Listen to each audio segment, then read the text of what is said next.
Welcome to CXO, a magical podcast to help you serve better and concoct experiences that are superlative in nature. I'm your host, Supriya Sharma, bringing to you in each episode didactic nuggets so you can get inspired to sprinkle stardust in your company, your home, and the community on the whole.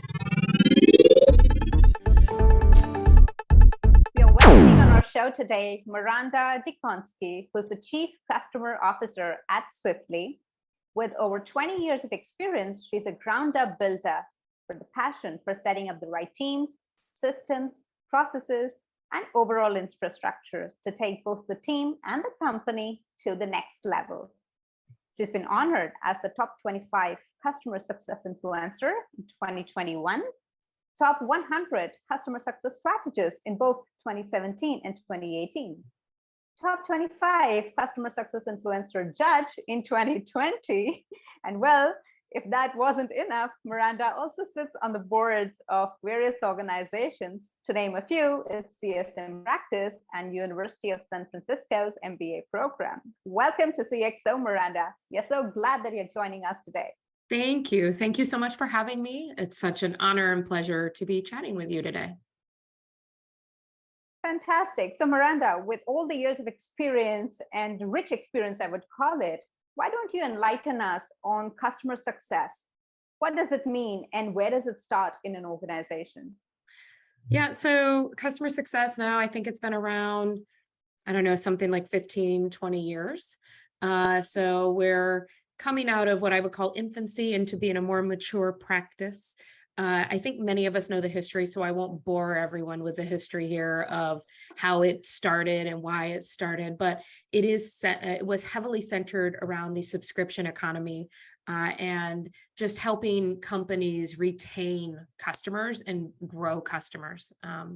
So where it sits, it is, yes, it is a department, but customer success is also a methodology and a way we think about the customer's journey through the life cycle.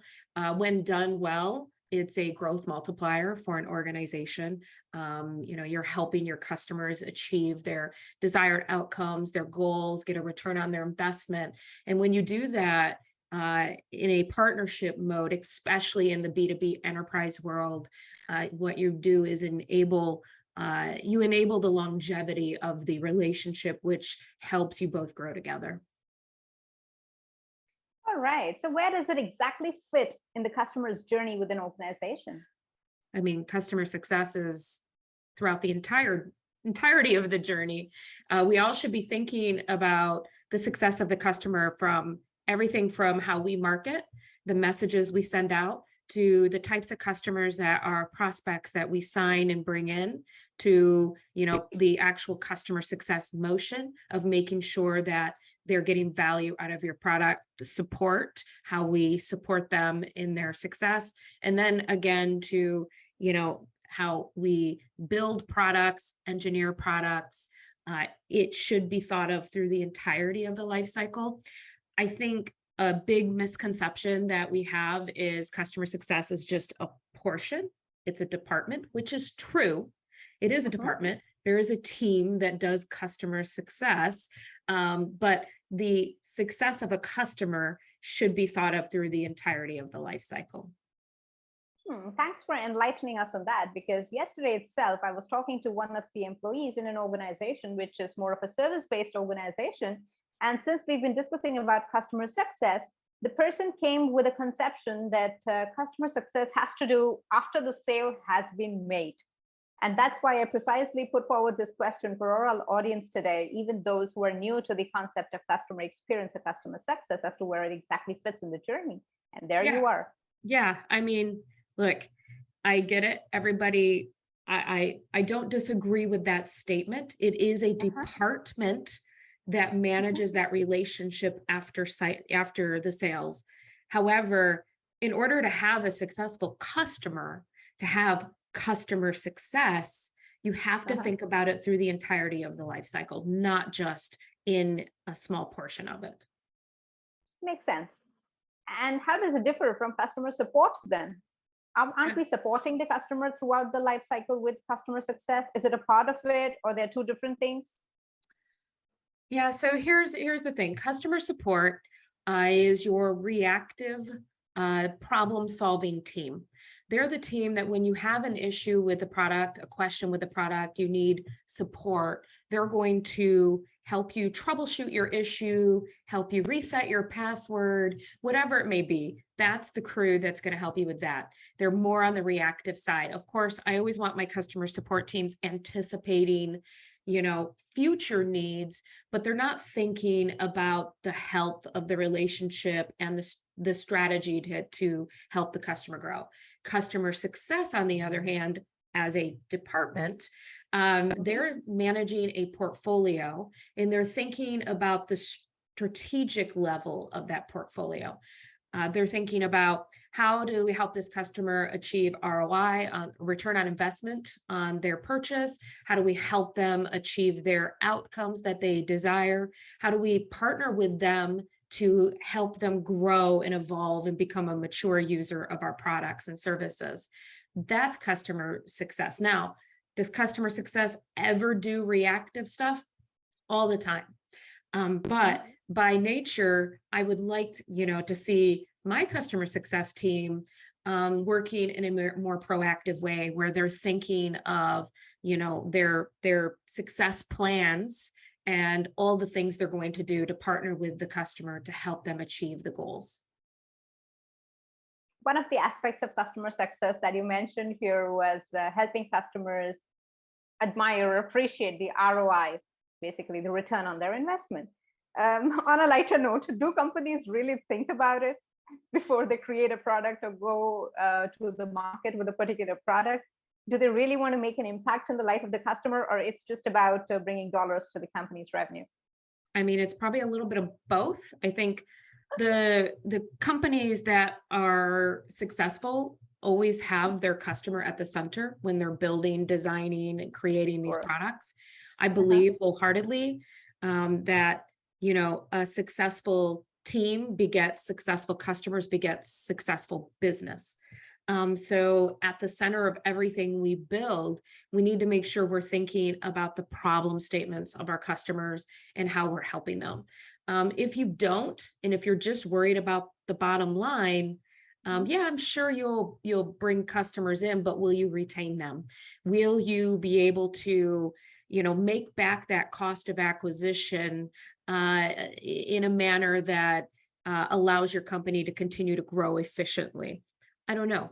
I'm sure there are companies out there that do, but there is a lot of statistics out there, and I'm not a statistician, so I'm not going to start quoting them verbatim, but there are a lot of statistics out there that show that companies that put their customers at the center of everything they do, from their business strategy to how they develop products to how they support the products, they tend to do better than those that don't, just because we're in a world now where customers have infinite choices.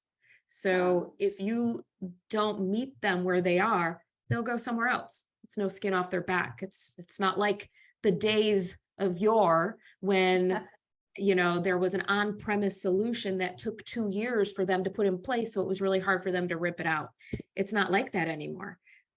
So you have to keep customers at the center. So thinking specifically about these small and medium enterprises, those who haven't had a formal customer success program in place, if those are the kind of companies who wish to incorporate a customer success program in their organization, what should be the basic elements of such a program for a small or a medium enterprise? We are leaving those well-established multinational companies to the side. We're talking about the small and medium companies here.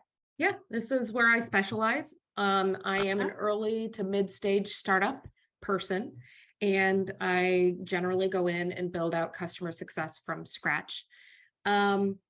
First thing before you start building out a customer success program in your organization is to understand your customers' needs and really, dig in and figure out how you are meeting those needs and how you will meet those needs.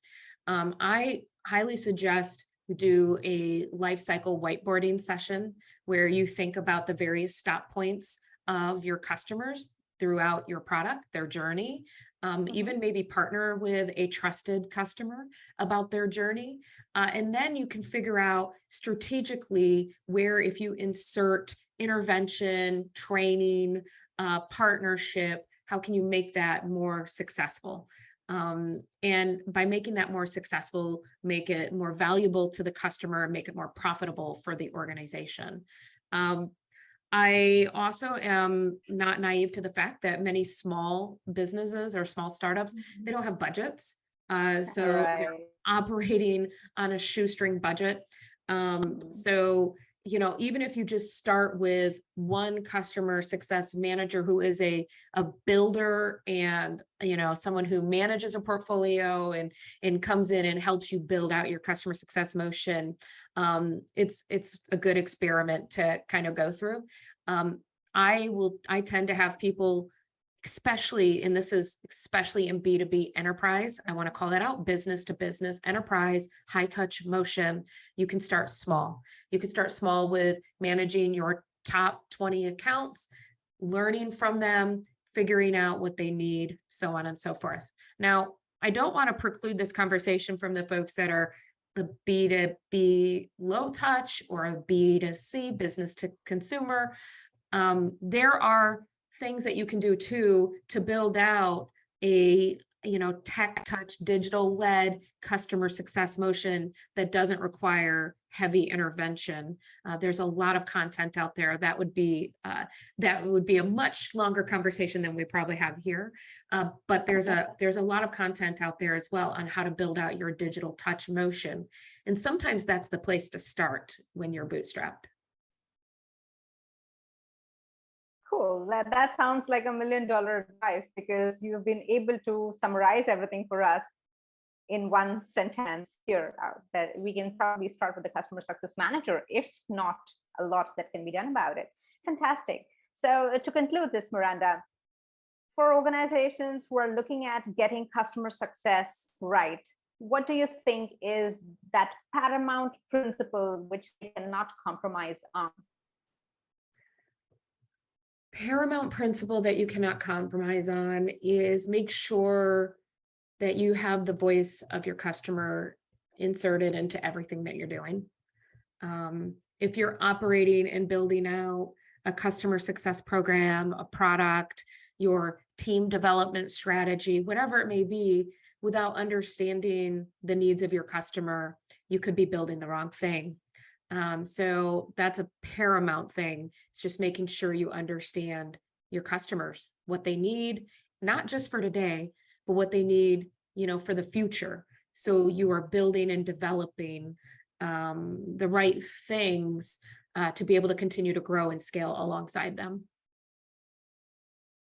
Awesome. So that has been a fantastic session with you. And I really appreciate you for taking out time to be with us here on CXO and sharing your experience with customer success. I'm sure our audience has had a great learning today. Thank you, Maranda. You have a great day.